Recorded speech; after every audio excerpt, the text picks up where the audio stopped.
పగలు చేసుకునే కోడిగుడ్డు పరోటా గురించి ఇప్పుడు తెలుసుకుందాం చూడండి. స్టవ్ వెలిగించి బాండీ పెట్టుకుని కూరకు సరిపడా ఆయిల్ వేసుకోండి. పగలు చేసుకునే కోడిగుడ్డు పరోటాని ఎందుకన్నానో వీడియో చివరి వరకు చూడండి, చివరిలో చెప్తాను.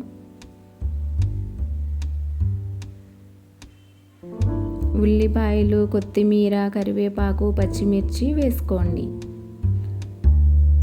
వేసుకుని బాగా కలపండి. ఉల్లిపాయలు గోల్డెన్ కలర్ వచ్చే వరకు వేగించండి.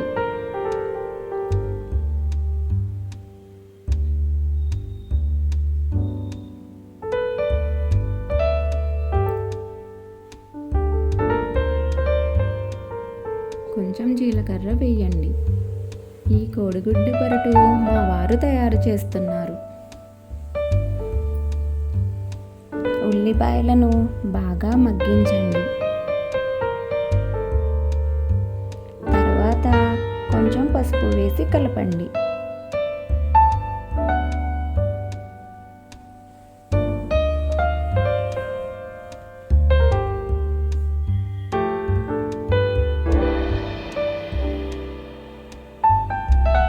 ఉల్లిపాయలు బాగా మగ్గాయి. ఇప్పుడు కొంచెం గరం మసాలా,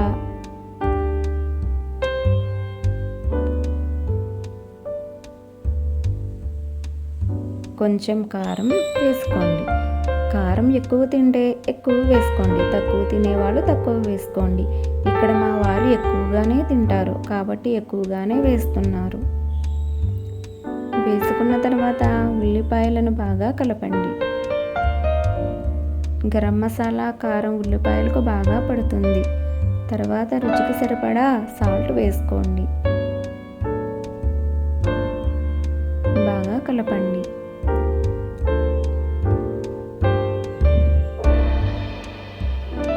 ఉల్లిపాయలు బాగా మగ్గాయి.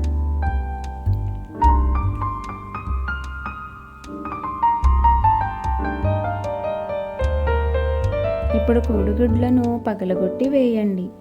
ఉల్లిపాయల క్వాంటిటీని బట్టి కోడిగుడ్లను తీసుకోండి. ఇక్కడ ఉల్లిపాయలకు 2 కోడిగుడ్లు సరిపోయాయి. బాగా కలపండి.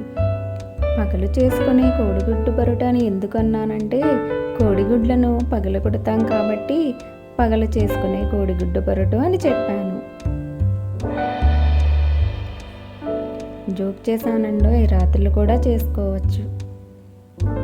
కోడిగుడ్డు పరోటా తయారయ్యింది. వేడి వేడి అన్నంలో వేసుకొని తినండి.